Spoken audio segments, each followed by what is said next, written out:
Eis a parte 6.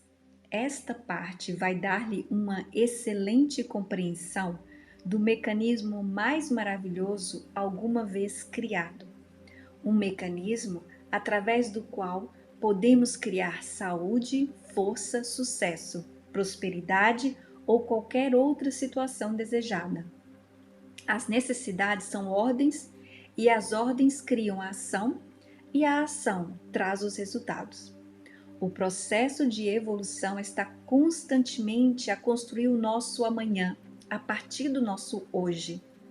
O desenvolvimento individual, como o desenvolvimento universal, deve ser gradual, com uma capacidade e um volume crescentes. A noção de que, se violarmos os direitos dos outros, nos tornamos espinhos morais, sentindo-nos comprometidos a cada instante, devia ser uma indicação de que o sucesso está sujeito ao ideal moral mais elevado, que é o maior bem ao maior número. A aspiração, desejo e relações harmoniosas mantidas constantemente e persistentemente obterão resultados. O maior obstáculo são ideias erradas e fixas. Para estar em sintonia com a verdade eterna, devemos possuir equilíbrio e harmonia interiores. Para receber a inteligência, o receptor deve estar em sintonia com o transmissor. O pensamento é um produto da mente e a mente é criativa, mas isso não implica que o universal mudará o modus operandi para nos agradar a nós ou às nossas ideias, mas significa que podemos estar numa relação harmoniosa com o universal. E quando obtivermos isso, podemos pedir qualquer coisa a que tenhamos direito e o caminho estará aberto. A mente universal é tão maravilhosa que é difícil compreender os seus poderes e possibilidades utilitárias e os seus efeitos produzidos ilimitados. Descobrimos que esta mente não é só inteligência, mas substância. Como é que pode ser diferenciada em forma? Como vamos assegurar o efeito que desejamos? Pergunte a qualquer eletricista qual será o efeito da eletricidade e ele responderá que a eletricidade é uma forma de movimento e o seu efeito depende do mecanismo a qual está ligado.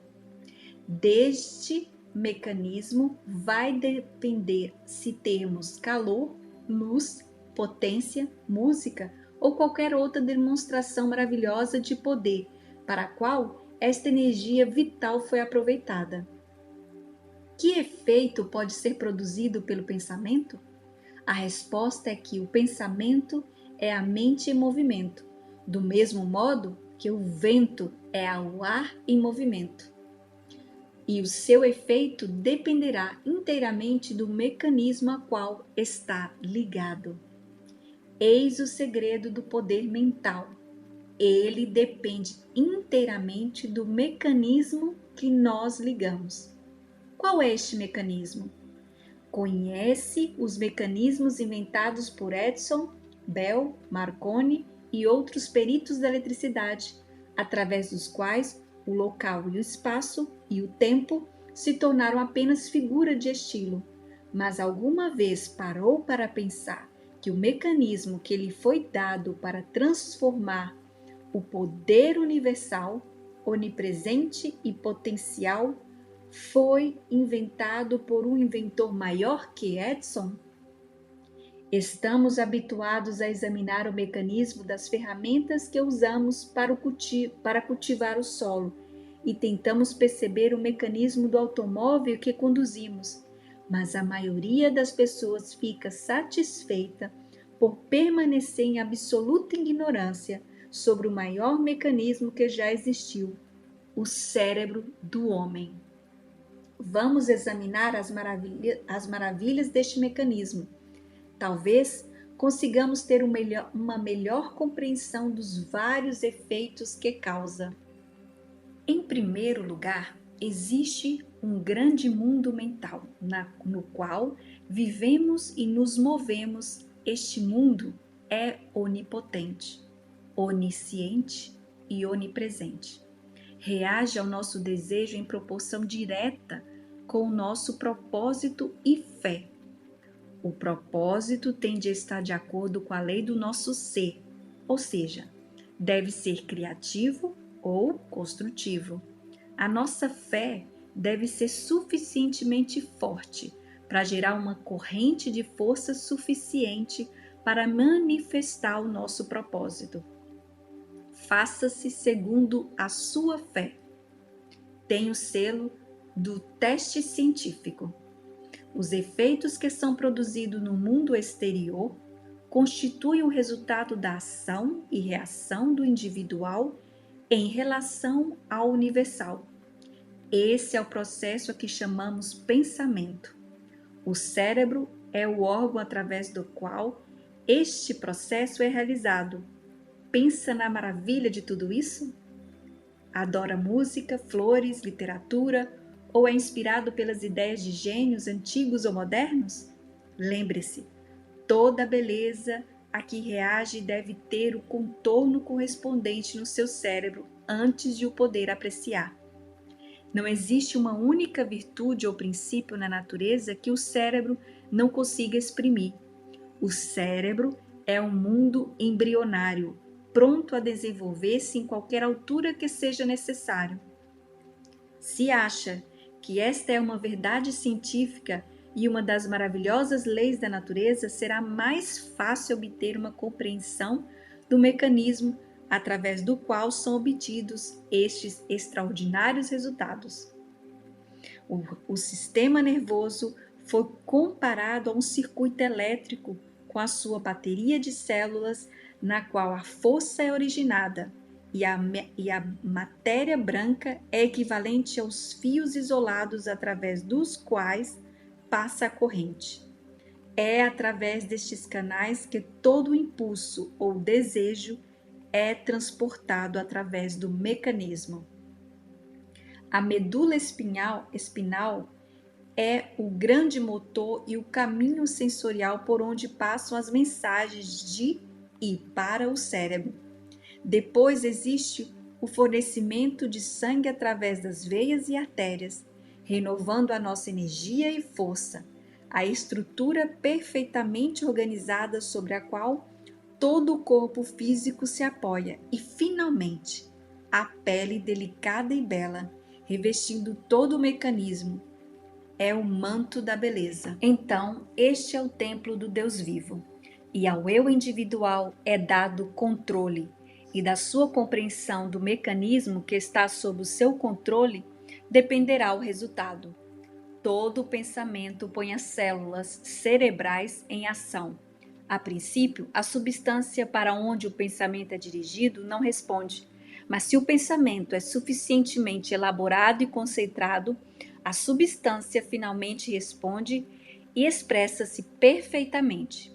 Esta influência da mente pode ser exercida em qualquer parte do corpo, levando à eliminação de qualquer efeito indesejado.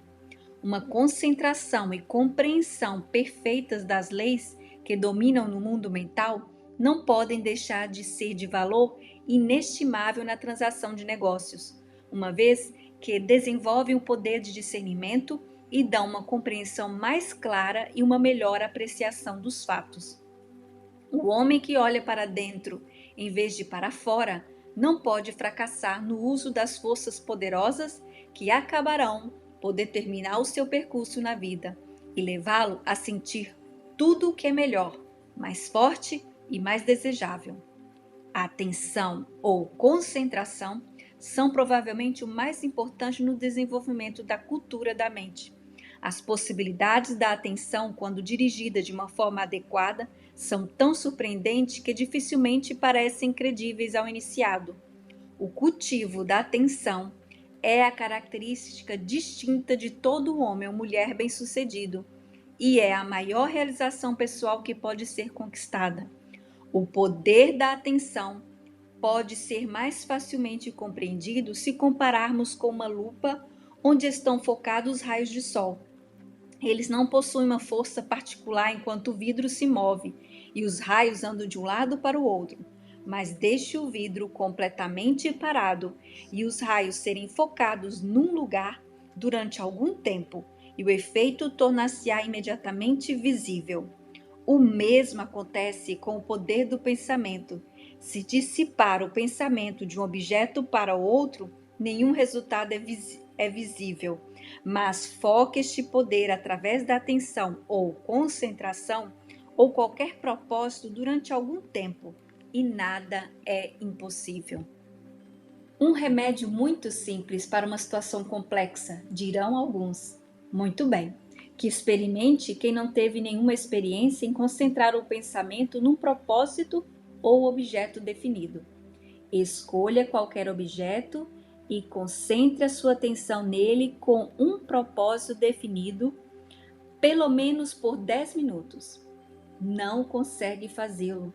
A mente vai vaguear uma dúzia de vezes e será necessário trazê-la de volta ao propósito original.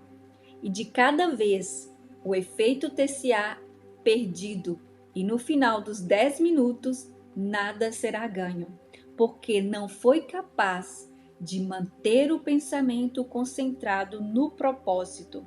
No entanto, é através da atenção que finalmente será capaz de superar obstáculos de qualquer tipo que apareçam no caminho. A única forma de adquirir este poder maravilhoso é pela prática. A prática faz a perfeição, nisso e em tudo. De forma a cultivar o poder da atenção, traga uma fotografia consigo para o mesmo local, da mesma divisão e na mesma posição como até a data. Examine-a atentamente por pelo menos 10 minutos. Repare na expressão dos olhos, na forma das feições, na roupa, na forma do cabelo. De fato, repare cuidadosamente em todos os detalhes da fotografia. Agora, tape-a e feche os olhos e tente vê-la mentalmente. Se conseguir ver todos os detalhes perfeitamente e formar uma boa imagem mental da fotografia, deve ser elogiado. Se não, repita o processo até conseguir. Este passo tem simplesmente a função de preparar o solo. Na próxima semana estaremos prontos para semear a semente. É através dos exercícios como este que finalmente conseguirá controlar o seu temperamento mental, a sua atitude, a sua consciência. Os grandes financeiros estão a distanciar-se cada vez mais dos restantes, porque podem ter mais tempo para planejar, pensar e gerar o temperamento mental certo.